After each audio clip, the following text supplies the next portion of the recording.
Dios te bendiga. Gloria a Dios.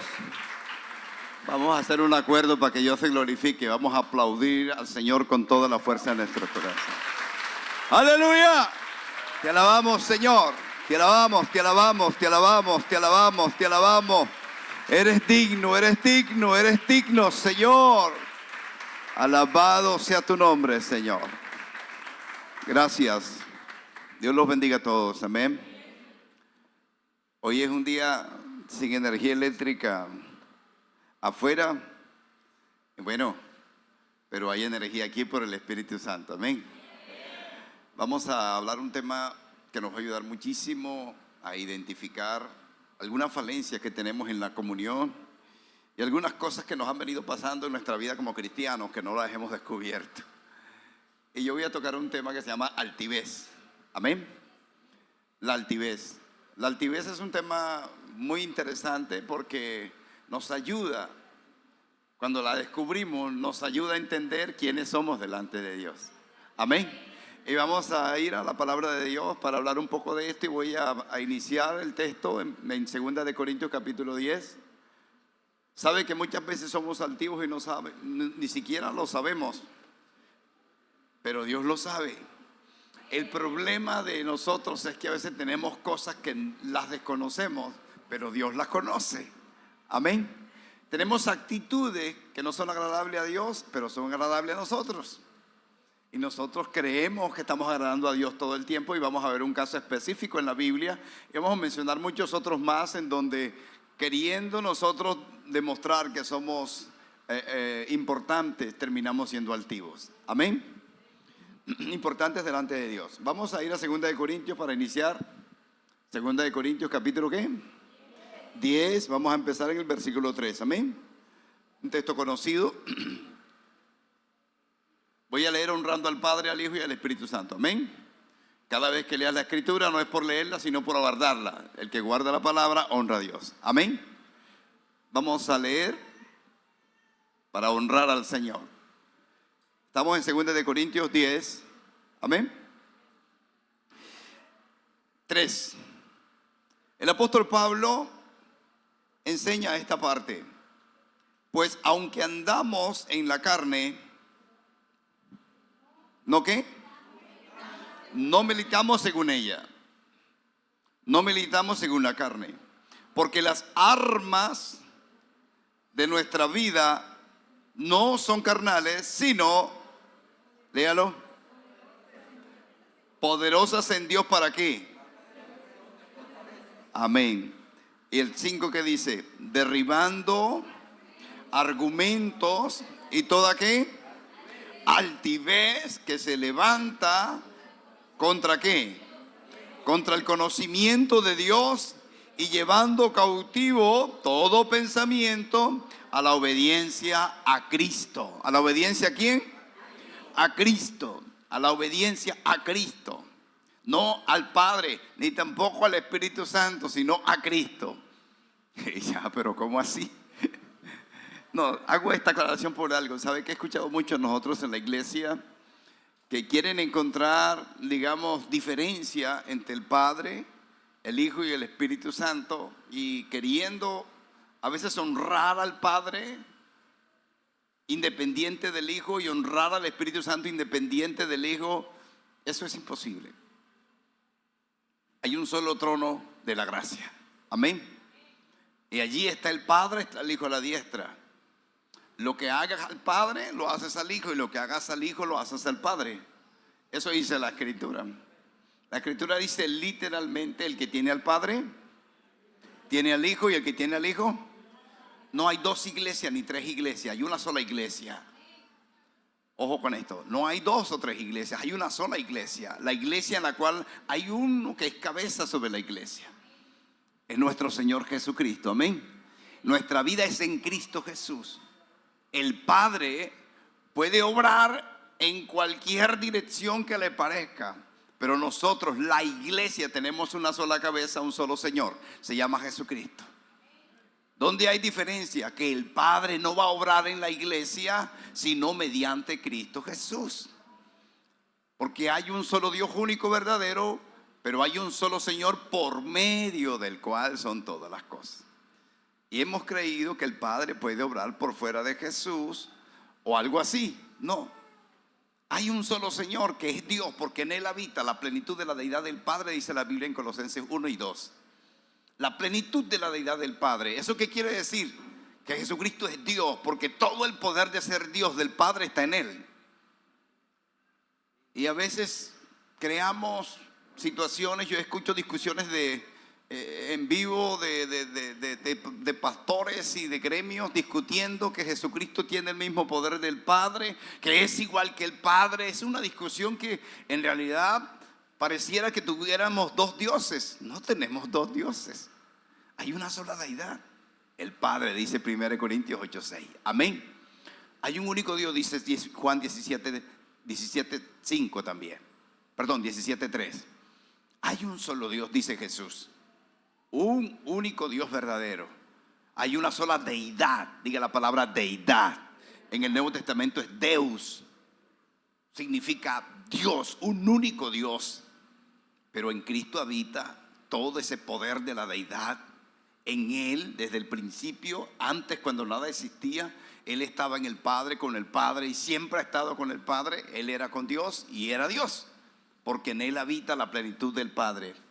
Yo quiero ir tocando este temita, no es el tema de hoy, pero he escuchado cosas que los quiero levantar la alerta, porque hay mucha confusión. Por ejemplo, hay gente que dice, no, es que Jesús es igual que el Padre. Sí, pero no porque sea otro Dios. Él mismo dice en Juan capítulo 5 que Él es igual al Padre, pero es igual al Padre porque lo que está en el Padre está en Él, no porque el Padre tenga una deidad y Él tenga otra. El poder de ser Dios está en el Padre. El poder de ser Dios, que es el Padre, habita en el Hijo. No es que no, que quién tiene más fuerza. Un día escuché a unos diciendo, ¿quién tiene más poder? Esas discusiones no se dan. No hay cabida bíblica para poder discutir quién es el que tiene más poder y que Jesucristo tiene un poder igual al Padre, como separándolo. No, no, no. El poder que está en el Hijo está en el Padre, es el mismo poder. Amén. Tiene toda la autoridad, exaltado sobre todo nombre. Y dice la Escritura en 1 Corintios 15 que Dios Padre sujetó a Jesucristo todas las cosas, exceptuando aquel que sujetó a Jesús todas las cosas. Hay un solo Dios, dice 1 Corintios 8:6, el Padre. Amén. Hay un solo Dios, el Padre, y un solo Señor, Jesucristo. Amén. Y si es un solo Señor, hay un conducto, el Padre a través del Hijo para la iglesia, no para el mundo. La iglesia no es el mundo. Por eso digo esto, porque la gente cree que Jesús es Dios del mundo. Jesús no es Dios del mundo. Tiene toda la autoridad para gobernar sobre el mundo y sobre todas las cosas, pero Jesús es un Dios que opera para la iglesia. Y cuando Dios Padre quiera que alguien sea salvo, anote los versículos si quiere, Juan 8, capítulo 37, 44, 63, dice que para que el Padre sea salvo, tiene que entregarlo al Hijo. Y ninguno puede ser salvo si antes el Padre no lo entrega al Hijo. Amén. Así es sencillo, no hay que agregarle ni discutirle más nada. Simplemente tenemos un Dios maravilloso que tiene una capacidad impresionante, que ha creado un plan de salvación desde antes de la fundación del mundo, y su Hijo Jesucristo es el Señor de la iglesia. Amén. Vamos a la materia. Dice el versículo 3 que aunque andamos en la carne, la palabra carne ahí la está tomando Pablo literal, como que andamos en una vida común y corriente que fluye en la carne y la sangre. Amén. Que fluye. Ningún humano, cristiano o no cristiano, puede andar en la carne si está muerto.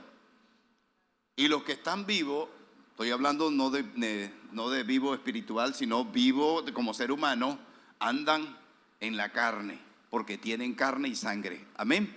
Y eso es lo que Pablo dice. Estamos aquí, tenemos carne y sangre, pero el poder de la carne, ojo, porque Pablo lo resalta, pero miren que dice, aunque andamos en la carne, no militamos según la carne, Si alguien lo puede explicar en facilito, lo puedo dejar. Si él dice, bueno, andamos en la carne, pero no militamos en la carne. La palabra militar significa, pero no vivimos, no operamos, no vencemos, no batallamos según los designios de la carne. Porque la carne tiene un designio, explica Romanos 7:6. Y los designios de la carne, dice, no se sujetan a Dios. Es decir, que hay una orden de pecado en la carne, como dice el Romanos 7, que Dios condenó el pecado en la carne. Hay una orden de pecado que se llama concupiscencia, que el hombre no la puede evitar, sea cristiano o no sea cristiano. Por eso dice Dios no tienta a nadie, sino que cada uno es tentado en su propia ¿qué? Concupiscencia. El poder de pecar que está en la carne. Pablo está diciendo, nosotros también somos cristianos, perdón, nosotros los cristianos también somos humanos. Es lo que está diciendo Pablo en ese versículo. También los cristianos somos humanos, tenemos carne y sangre, pero no vivimos por la fuerza que produce la carne en el ser humano, por la concupiscencia que hay en ella. ¿Y por qué vivimos? Porque ya recibimos a Cristo, tenemos al Espíritu de Dios, Dios nos entregó la palabra y nosotros ahora vivimos según el Espíritu Santo. Amén. Por eso Dios nos volvió templo del Espíritu Santo. Entonces Pablo está aclarando eso. Hay quienes viven en la carne y hay quienes no, hay quienes militan en la carne y hay quienes no militan según la carne. Y la palabra milicia tiene que quedar clara porque se refiere a una batalla. Amén. Nuestra batalla en realidad que damos en la vida para poder cumplirle al Señor no depende realmente de lo que mi propio pensamiento, de lo que mi propio deseo, de lo que mi propio gusto produzca, de lo que mi concupiscencia produzca, de lo que mi carne produzca. No depende de eso. Ojo, porque esto tienen que entenderlo. Lo único que hace que se entienda que hay una carne y que hay un espíritu es la palabra de Dios. Ni los médicos ni ninguno te puede decir esto, porque ellos no tienen, bueno, al menos que sea un médico cristiano, porque no tienen el conocimiento para poder entender estas cosas. Hay un poder en ti, que mora en ti, Romanos 7, que mora en ti, 7:6, dice que no militamos según la carne, según la ley, sino según el Espíritu Santo. Amén. Ahora, si esta es la era del Espíritu Santo, usted tiene que entender lo que Pablo le está diciendo, porque se va a dar cuenta cuánto problema va a tener o vamos a tener si no diferenciamos entre aquella fuerza natural que está en mí desde que Adán pecó, que conduce todavía mi vida, si yo no tengo conocimiento del Espíritu Santo ni de la palabra de Dios. Usted y yo somos cristianos, tenemos al Espíritu de Dios, conocemos la palabra y la batalla que damos es real, igual que todos los seres humanos, pero nuestra batalla no es según la carne, sino según el Espíritu de Dios. Amén. ¿Cómo se mueve el Espíritu Santo? ¿Y qué hace este poder en nosotros? Miren cómo lo describe Pablo aquí. Esto es tenaz, este tema es, cuando lo tocamos a este nivel, es maravilloso. Segunda de Corintios 10, estamos en el 3 y al 4. Después que dice, no militamos, habla de armas. ¿Por qué habla de armas? Porque él está hablando de batalla, está hablando metafóricamente. Porque usted no va a coger un revólver cuando usted está peleando por usted mismo. Usted no va a coger una metralleta para pelear usted mismo con usted mismo. Él está hablando del tipo de vida que damos nosotros, la batalla que tenemos que lograr cuando conocemos la Escritura y conocemos a Dios. Y como está dando esa batalla, como está hablando de esa batalla, está diciendo hay unas armas que usted puede usarlas en esa batalla.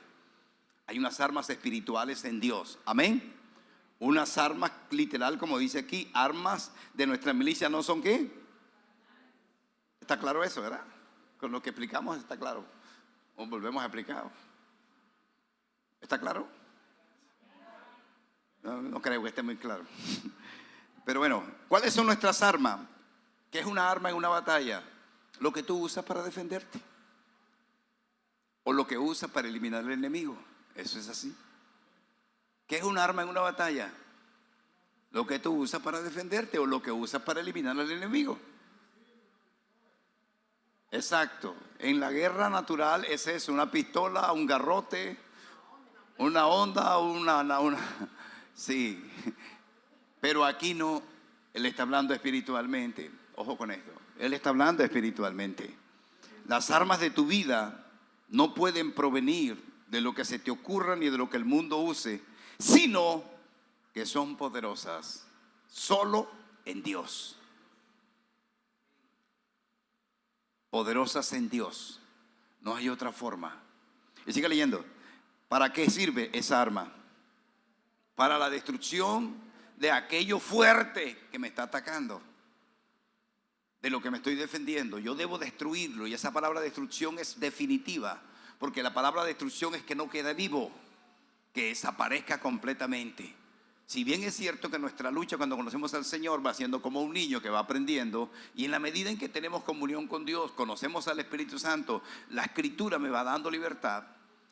Sí, porque tengo una libertad inmediata, que es la libertad del pecado. Cuando llego al Señor, el Señor inmediatamente me quita el juicio del pecado y me vuelve justo. Dice la Escritura que justifica mi vida.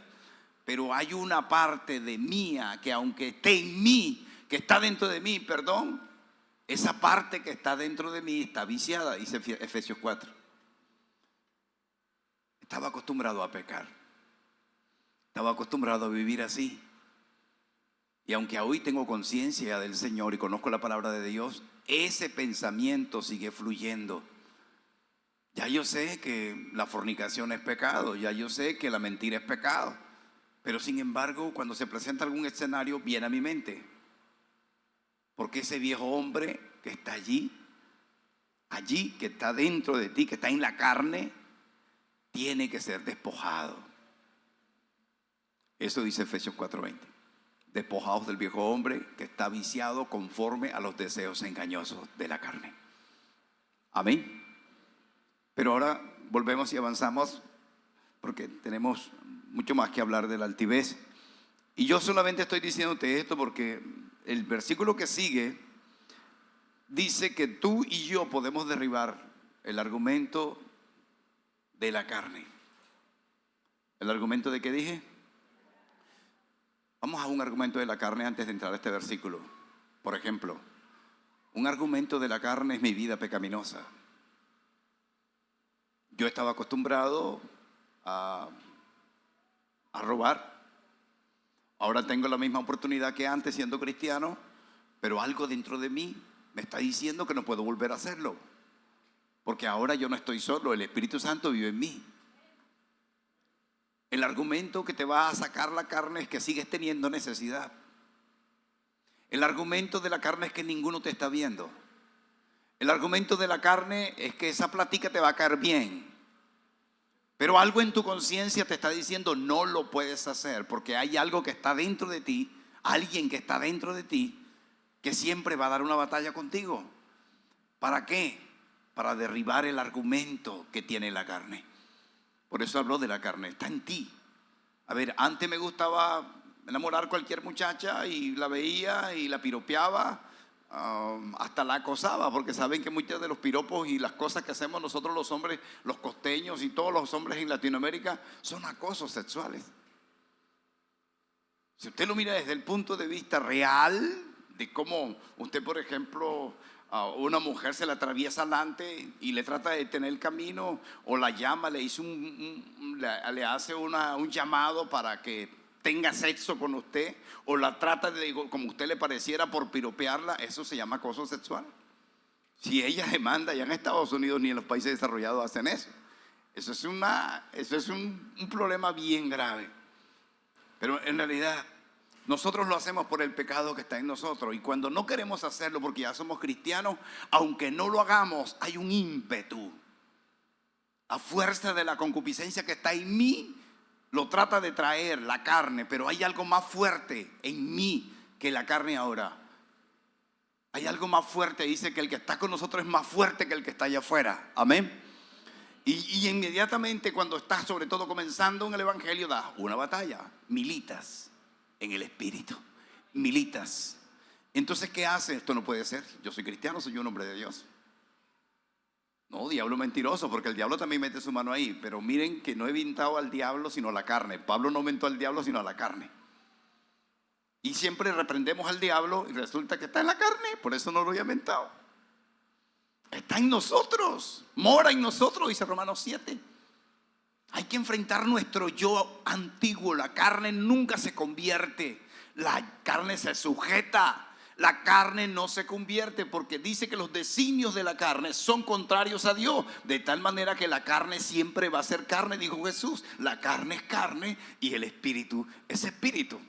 Amén. Yo tengo que buscar la forma cada día de transformar mi vida de acuerdo a la palabra de Dios en Cristo Jesús. Y lo que dice aquí que yo milito es la batalla que tengo que dar. En el caso de algo que vengo haciendo, siempre va a pasar que voy a intentar hacerlo. Se llama vicio, igualito al vicio que tiene la marihuana o que tiene cualquier alucinógeno. Está viciado, dice la Escritura, viciado, conforme a los deseos engañosos. Pero yo tengo algo que en mí está pasando, en mi espíritu, no en mi carne, en mi espíritu. En mi espíritu hay algo que me dice: tú eres hijo, tú eres hija de Dios. Ahora no puedes hacerlo.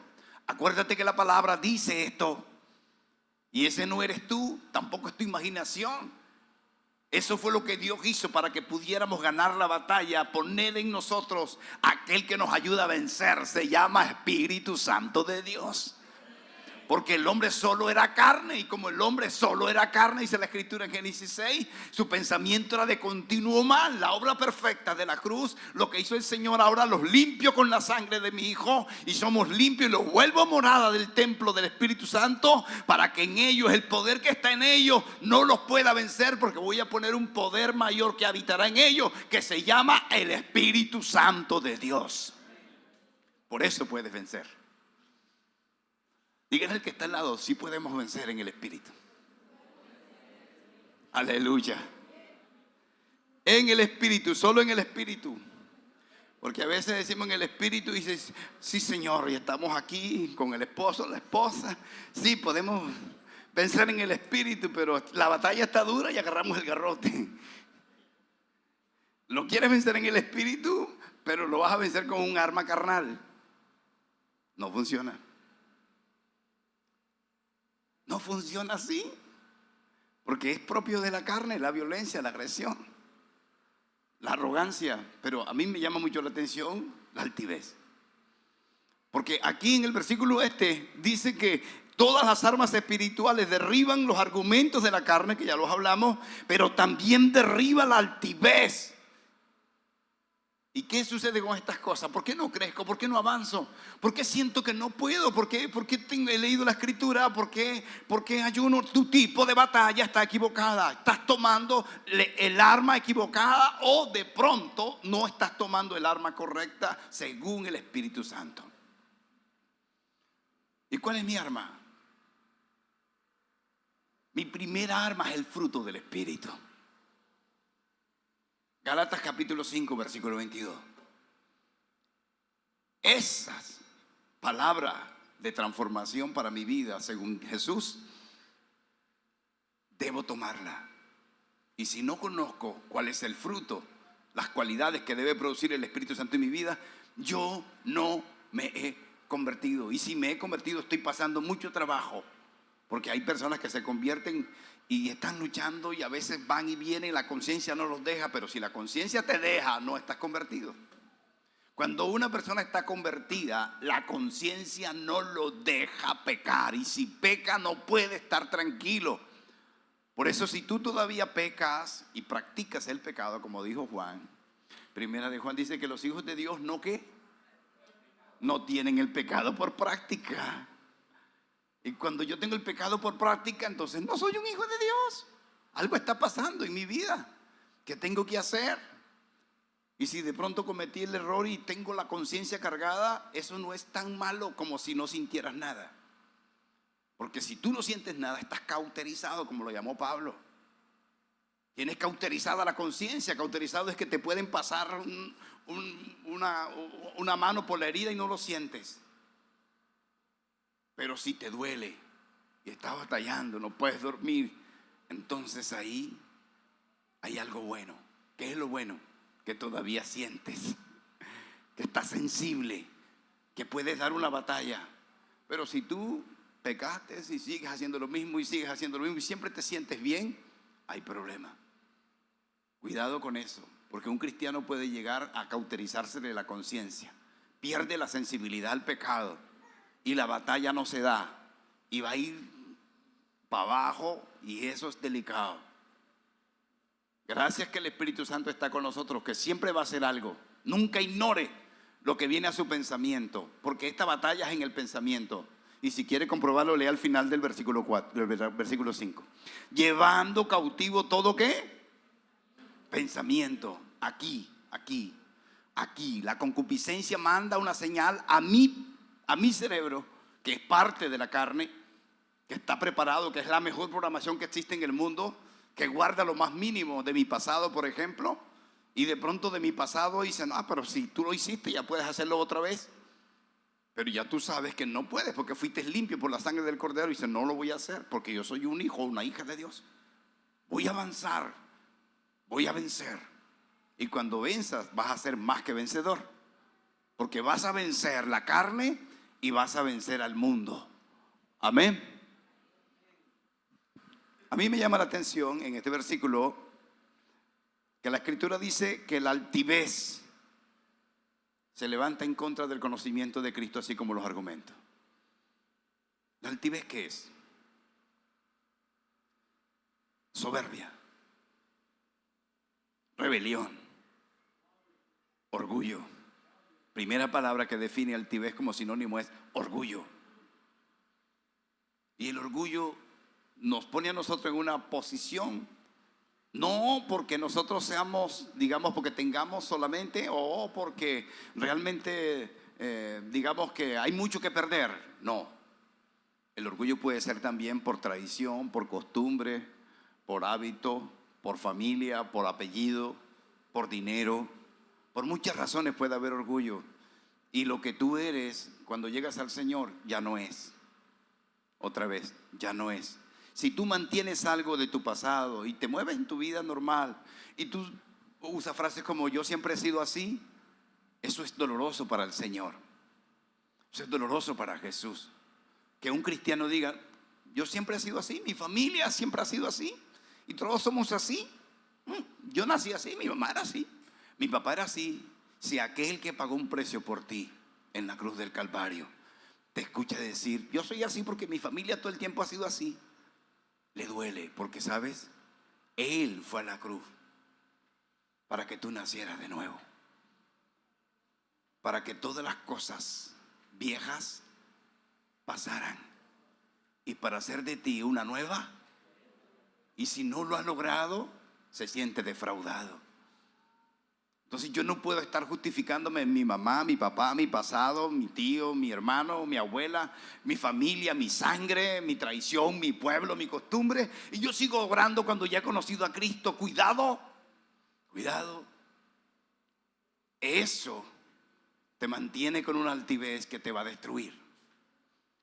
Porque estás diciéndole al Señor, yo no voy a cambiar. Lo que yo soy, lo soy. Y eso es lo que el argumento que hay que derribar. Amén. Vamos a ver un caso muy interesante que hay en la Biblia y lo quiero leer con ustedes en el capítulo 18. En el capítulo 18 hay un pasaje bíblico de una persona que lucía ser impecable, que era una persona muy mesurada, que era muy disciplinada, que era muy estricto, era muy religioso, y esa persona estaba viviendo una vida delante de los hombres como alguien aceptado como un hijo de Dios, pero delante de Dios no pasaba la prueba. Esto es triste, porque si usted se va al escenario, una persona así en realidad no quiere de pronto hacer las cosas mal, de pronto no quiere, pero hay cosas mucho más importantes para él que lo llevan a comportarse de esa forma. Y ahí es donde una persona que no se olvide de todo lo que fue antes y tome de nuevo la mano del Señor Jesucristo para salir adelante, no va a funcionar. Miren esto, vamos aquí. Lucas, ¿qué le dije? Versículo 9, ¿están conmigo? Esta persona no era una persona mala, tampoco reconocido delante de las personas que tenían un comportamiento agresivo y malo. No, era reconocido como un religioso, además reconocido como un principal. ¿Están conmigo? Es la parábola del fariseo y el publicano. ¿Están conmigo? Capítulo 18, versículo 9. ¿Están conmigo todos? Leemos. A unos que confiaban en sí mismos, wow, mire esto. Vaya anotando. A unos que confiaban en sí mismos como justos y menospreciaban a los otros, dijo también Jesús, le agregué Jesús, esta parábola, porque Jesús es el que habla, amén. Dijo esta parábola. ¿Usted confía en usted mismo? ¿Usted tiene un más alto concepto de usted mismo, que dice Romanos 12:3? Ninguno tenga un más alto concepto de sí mismo. ¿Cómo tiene uno un más alto concepto de sí mismo? ¿Cómo lo tiene? ¿Cómo piensa que una persona puede tener un más alto concepto de sí mismo? Alguien opine. Yo lo escucho. Se siente por encima de todo. Se siente por encima de muchos. Se siente por encima de su grupo. Siente que es intachable delante de los hombres y delante de Dios. Así como lo estoy diciendo, se siente intachable. Mire, lo voy a leer completo el versículo. Romanos capítulo 12. No, voy a leerle el pasaje que le cité ahorita. Dice, Romanos capítulo 12:3 dice: digo pues por la gracia que me es dada a cada cual que está entre vosotros, que no tenga más alto concepto de sí mismo, de sí, que el que debe ¿qué? Tener, sino que piense de sí mismo alocadamente. Piense como sea, no. Piense con cordura de quién es usted delante de Dios, quién es la palabra, quién es el Espíritu Santo y usted qué posición está tomando frente a Dios. Con cordura. Estoy leyendo Romanos 12:3. Piense de sí con cordura, conforme a la medida de fe que Dios repartió a cada uno. Tener un más alto concepto de sí mismo es hacer esto. Ver el mundo por encima del hombro. Creerse limpio. Creerse limpio, intachable, que nunca se puede ensuciar. Eso es antibíblico. Creer a alguien que fue limpio y más nunca se puede ensuciar. Eso es antibíblico. Porque mientras estemos en esta tierra, los pies se nos van a ensuciar. Porque caminamos sobre el polvo. Por esa razón Jesús hizo algo entre los 12 apóstoles. Siéntense, tomó un lebrillo, tomó una taza y luego fue a cada uno de ellos y le lavó los pies. Cuando iban de Pedro, pero dijo: no, Señor, tú me puedes lavar los pies a mí.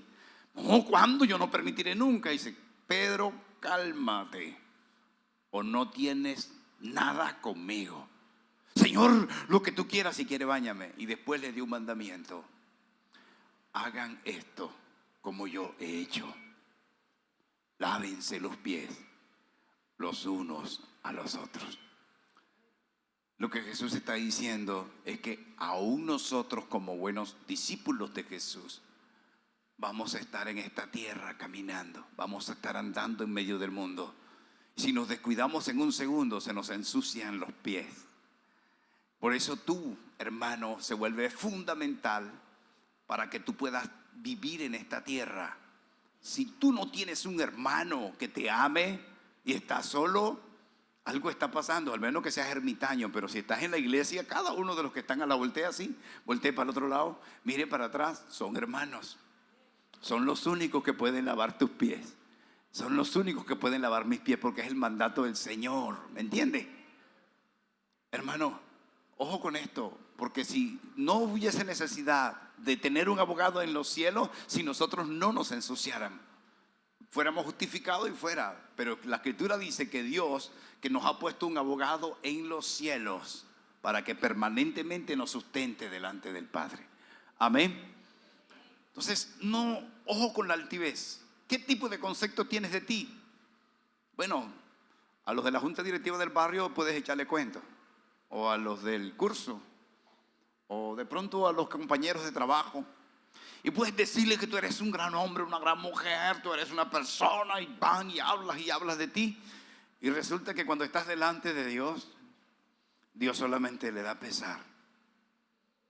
Porque Dios no se mueve, mi hermano, así tenga pesar. No, porque Dios ha puesto su palabra y su espíritu sobre él, dice el Salmo 138. Su palabra y su espíritu, y cualquier cosa que esté por fuera de la palabra de Dios, Dios lo considera pecado. Por eso nos ha entregado todo, para que seamos obedientes. Cuidado con tu argumento, cuidado con tu altivez. Mire este hombre, mírelo ahí. Este hombre dice: dos hombres subieron al templo a orar. Uno era fariseo y el otro era ¿qué? ¿Cuántos me siguen? Estoy en Lucas 18:10. Amén. El 11 dice: el fariseo, puesto en pie, oraba consigo mismo de esta manera. ¿Con quién oraba? Ok, oraba para él mismo de esta manera: Dios, te doy gracias porque no soy como los otros hombres, ladrones, injustos, adúlteros, ni aún como este publicano ladrón que tengo al lado. Sí, porque para ese tiempo el publicano era un ladrón. El que estaba al lado era ladrón. Mire cómo la altivez inhibe delante de Dios lo que nosotros consideramos bueno. Al lado tenía un ladrón, y él era una persona que de gran testimonio delante de los suyos. Era reconocido como un fariseo. ¿Sabe cómo le decían a los fariseos? Sabios de la palabra. Jesús dijo: hagan lo que ellos enseñan, lo que ellos dicen. Hagan, o sea, hablaban con verdad, pero no hagan nunca lo que ellos hacen.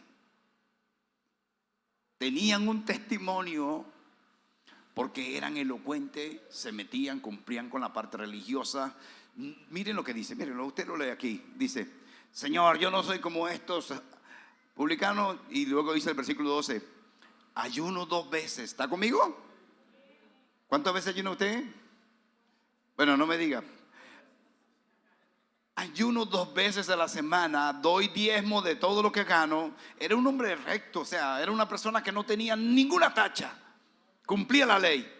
Y luego dice: mas el publicano estaba lejos, y él no quería ni alzar los ojos al cielo, sino que se golpeaba el pecho diciendo: Dios mío, sé propicio a mí, que soy un pecador. Sigue leyendo. Os digo, dice Jesús, ese os digo, de cuando usted lo vea en el Nuevo Testamento, a Jesús diciendo os digo, quédese ahí, aprenda, busque si no entiende. Porque ese os digo es el cambio sustancial de la ley a Cristo. Cuando él dice: los antiguos dicen, pero yo os digo. Escrito está, pero yo os digo. Él está haciendo una transferencia. Lo que era en los antiguos, lo que era por la letra y lo que es por el Espíritu Santo. Póngale atención. Esto estaba pasando y él estaba haciendo esto, y Jesús analiza la situación y dice: pero yo les digo que este publicano descendió a su casa, ¿qué? Justificado antes que el otro, ¿qué? Fariseo. Porque cualquiera que se enaltece quiere decir cualquiera que se vuelva altivo. Está leyendo conmigo, ¿verdad? Cualquiera que se enaltece será humillado, y el que se humilla será ¿qué? Enaltecido. Derribemos la altivez. Miren lo que David en sus tiempos dijo muy claro. Dio un listado, capítulo 16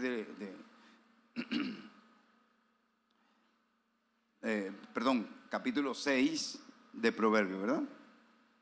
¿Está conmigo? Póngase allí. Versículo 16, Proverbio. Sí, no fue David, sino Salomón. Proverbios. Miren el listado que da. Pero ¿saben qué me llama la atención de este listado de las cosas que aborrece Dios? Miren el primero que aparece. ¿Está conmigo? 6:16 dice: 6 cosas aborrece Jehová, y aún 7 abomina su alma: los ojos altivos de la lengua mentirosa. Los ojos ¿qué? Altivos. Los ojos altivos, la altivez la aborrece Dios. Las personas que miran las cosas con altivez son los ojos altivos. tenga que cuidarse. Cuídese. Acuérdese del fariseo. Él llegó delante del Señor confiado en su propia opinión de él. Él llegó delante de Dios confiado en su propia opinión de él mismo. Lo leímos, ¿verdad? Él llegó confiado del concepto que él tenía de él mismo. Amén. Y él llegó y vio a aquel hombre pecador, ladrón. Y ustedes dicen, pero ¿cómo Dios prefirió al ladrón que a aquel hombre?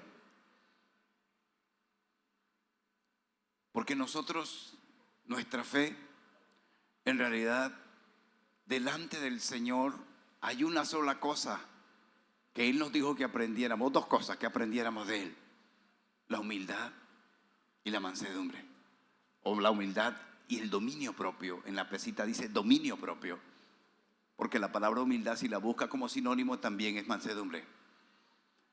La humildad y el dominio propio.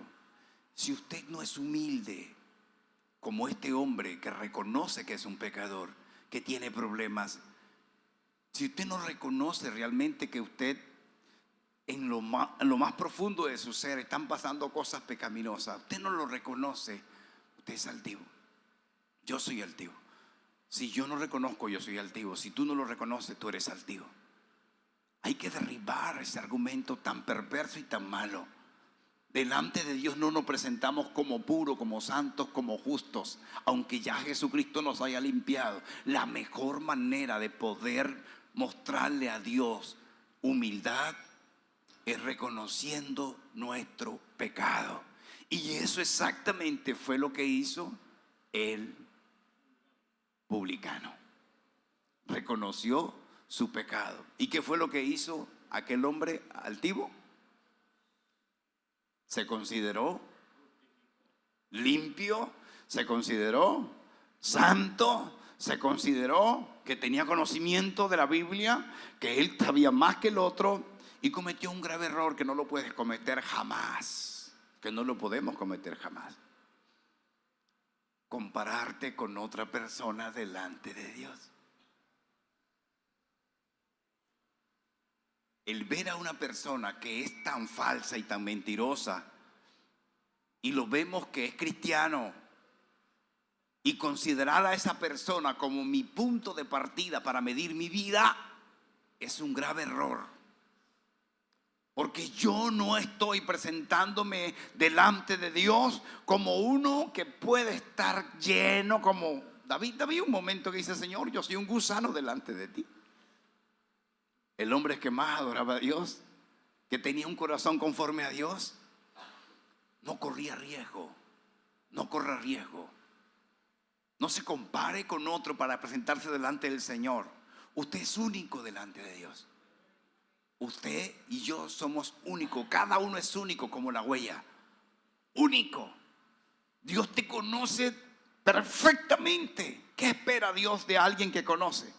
Cuando tú tienes tu hijo pequeño, que tu hijo está jugando y quiere hacerte picardía y te esconde, tú ves que él llega y tú sabes lo que está haciendo tu niño. Y de pronto está tratando de jugar contigo y está escondiendo la bola detrás de ti, y tú sabes qué es lo que está haciendo, y la bola es más grande que su mano, y él te va a poner la bola para que tú le adivines. Y tú lo que haces con tu hijo es que de pronto tú, para complacerlo a él, le pides la mano donde no está la bola, para que él se sienta contento. Pero tú sabías que la bola estaba allí, en la mano grande donde estaba viéndose la bolita de ping-pong. Algo mucho más profundo es Dios delante de nosotros. Dios nos conoce perfectamente. A Dios no podemos llegar con argumentos. No puedo llegar delante de Dios como pedirle, como a alguien que verdaderamente tiene un corazón limpio, puro, que no tiene nada de que Dios corregir. Eso es lo peor que puede pasar. Más aún si ves a alguien y te comparas con él y dices: no, pero si ese man que está ahí, o esa mujer que está allá, ella es peor que yo, pues Señor, entonces yo estoy bien delante de ti. Mentira. El problema de la altivez es que nos muestra a nosotros arrogantes. Nos muestra bien. De ahora en adelante, Yo quiero que tú comprendas que cuando estás delante del Señor, Él quiere ver es un corazón humilde, que reconozca realmente quién es y no que presuma ser alguien. Si quieres cambiar tus problemas que tienes, el pecado, la ira, el enojo, si tú quieres cambiar la mentira que te maneja a veces o la tentación que te está dominando, no la niegues delante de Dios. No presumas que no la tienes, porque Dios sabe que lo tienes. Delante del Señor no le pongas un nombre distinto a tu falencia. Dale el nombre correcto, porque Dios sabe que tú lo tienes. Si quieres avanzar y alcanzar y estimar a la perfección de Cristo Jesús, debes demostrarte imperfecto, porque no lo somos. No somos perfectos, perdón. No somos perfectos. El altivo aborrece a Dios. Presumir que somos bien cuando no estamos bien, aborrece a Dios. Vamos a mejorar nuestra vida delante del Señor, y la mejor manera es que Él nos las mejore. Yo no puedo mejorar mi vida. ¿Cómo Dios te mejora tu vida? Cuando tú humildemente le confiesas lo que tú tienes, porque Él sabe que lo tienes. Y cuando tú le confiesas a Él tu pecado, como hizo ese hombre, y tú te humillas y Señor, perdóname, yo no he podido con esto. Dios mío, cuántos años, Dios mío, yo he intentado, Dios santo, yo no voy a seguir en esto. No le digas al Señor, acéptame así, porque no lo va a hacer. Ninguna comunión hay entre las tinieblas y la luz. Dios no puede aceptarte como pecador. Dios te acepta a ti como un pecador arrepentido, y te va a ayudar en todas las cosas. Pero que tú creas que Dios te va a aceptar con pecado, bueno, lo que puede hacer Dios es llevarte por los años, y tú vas, y tú vas, y tú vas, hasta el día que Dios en su inmensa misericordia te voy a quitar esto, toma para que llegue, y te da un lazo de amor. No para castigarte, no, para corregirte.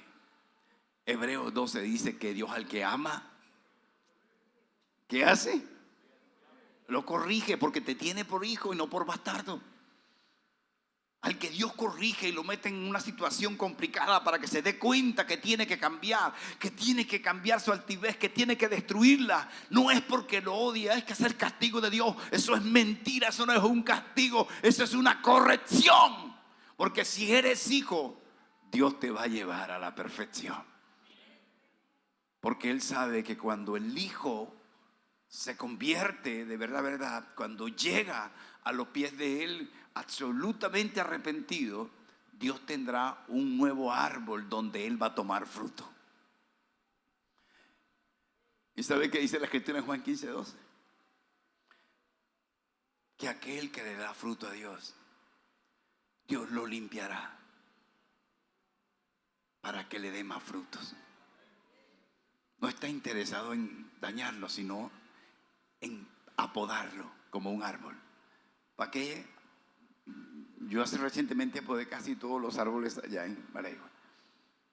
Si quieren les muestro la vejiga para que vean que no es mentira. Y estaba hablando con mi esposa de una mata que está ahí, y estaba diciéndole, wow, cómo se puso de bonita esa trinitaria. Y los guanábanos, y cómo han cogido forma. ¿Por qué? Porque yo aspiro a coger una buena fruta de ellos. ¿Me entiendes? ¿Por qué lo corto? Porque cuando el árbol se corta y se apoda y se le eche triple 15 y urea, va a recoger más. Eso es tú eres para Dios. Eso dice Juan 15:2. Tú eres un árbol en el cual Dios quiere acercarse y coger una fruta. Pero Él no quiere una fruta mala. Él quiere un fruto bueno. Entonces tiene que cambiar tu raíz. La raíz que está estropeada, te echa abono, te apoda, te mete en un proceso hasta que tú digas, yo no quiero esto, yo solo quiero servirte, Señor. Gracias, cambia mi vida. Señor, yo te pertenezco, aborrezco el pecado. Y cuando tú llegas a ese punto, Dios dice, wow, ahora me agradan tus frutos. La altivez no te deja. La altivez no te deja. No te midas con otro. Hay un Varias personas aquí, los voy a decir, no avanzan porque se miden con otro. No te midas con otro. Tú eres único, ni si estás casado, porque en los cielos no seguirás casado. Es decir, que no, que unidos hasta la eternidad. Eso no es cierto. Allá vamos a estar unidos todos. No necesitamos el afecto terrenal. Y si cree que va a seguir entonces casado con la que tiene, y los que se casan 5 veces porque enviudecen, ¿con quién van a estar? Dijeron los fariseos. No, no es cierto. Allá en los cielos Jesús dijo: seremos como los ángeles. Nosotros no nos aparearemos. No lo necesitamos. No tenemos que multiplicarnos. Dios puso al hombre para que se multiplicara aquí en la tierra. Aquí, hermanos, allá va a ser un momento único. Ames su vida eterna. Nada tiene sentido, ni yo lo hubiera convocado, ni tampoco fuera pastor, si la salvación no fuera verdad. El sentido de nuestra fe es la salvación. ¿El sentido de nuestra fe es qué? La salvación. Por eso hay que pelear todos los días, perseverando, para no entristecer el alma, como dice Hebreos 10:38. Y el que retrocediera entristecerá mi alma. Pero nosotros, luego dice el 39, no somos de los que retroceden para perdición, sino de los que perseveran para vida eterna. Amén. Ponte sobre tus pies. Vamos a acabar de derribar los argumentos orando. Amén. Gracias, Señor. Estamos mejorando nuestra comunión cada día, Dios. Creemos que vamos a llegar. Creemos que lo vamos a alcanzar. Creemos que lo podemos lograr. Padre, tú conoces cada alma en este lugar. Cada uno, Señor, cada uno de nosotros aquí tú lo conoces. Cada célula, lo más íntimo de nuestro ser, tú nos conoces. Así que hoy estamos delante de ti, como lo que somos. Reconociendo, Señor, que te hemos faltado, que te hemos fallado tantas veces. Pero quiero que sepas, Señor, que en nuestros corazones no está el volverte a fallar. Queremos alcanzar, Señor, tus metas, el propósito. Tú conoces cada uno de tus hijos aquí. Algunos han tropezado muchas veces. Otros han creído que les cuesta mucho levantarse. Otros están convencidos, Señor, que si tú los perdonas pueden alcanzarlo, Señor. Otros nos hemos metido, Señor, en un hueco, como dice el Salmo, en un hoyo, Señor, de donde tú nos puedes sacar. Otros hemos presumido ser tan grandes, tan importantes, que somos capaces de mirar por encima del hombro a los hermanos, al hermano. Dios mío, gracias por hablarnos hoy. Dios mío, gracias por ayudarnos. Yo te pido por cada uno de los que estamos aquí. Te suplico que tu gloria sea manifestada, Señor. Que cada uno de tus hijos pueda experimentar, Señor, que su mente jamás será derribada con argumentos, Señor, y con altivez, sino que tú mismo tomarás nuestras vidas por medio de tu Espíritu y derribarás todo lo que se levanta en contra del conocimiento de Jesús. Bendícenos, papá. Bendice cada alma en este lugar. Padre, obra, Señor, en cada familia. Obra en cada uno de los que estamos aquí, nuestra familia, Señor, los que no estamos con la familia. Te pedimos por ellas, Señor. Es el tiempo, mi Dios, que tú los traigas a tus pies. Es el tiempo que tú hagas cosas nuevas. Sabemos, Señor, que no merecemos esto.